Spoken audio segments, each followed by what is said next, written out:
Hirap ubusin yan. Million kasi yan eh. Million bag. Imagine mo yung isang truck na bigas, ang laman lang po niyan ay 500 bags. 500 bags lang po ang laman ng isang truck na isang 10-wheeler. Yung 1,000,000 bag, gaano karaming truck po yun? Mapupuno yung isang bayan sa parkingan ng 1,000,000 bag. Gaano karami yung 2,000,000 bag? Gaano karami yung 3,000,000 bag? Gaano karami yung 4,000,000 bag na pinapadala na imported sa Pilipinas? Gaano karami yung 4.8 million bags? Imagine niyo na lang yun. Gaano karami yun? Halos ayaw na nga ng dealer, sinasaksak pa din eh.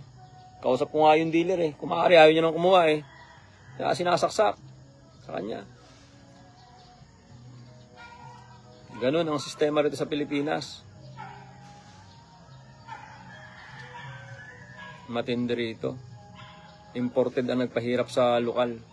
Tapos nagtataka pa tayo kung bakit bagsak ang presyo natin. Yun lang yung simple. As simple as that.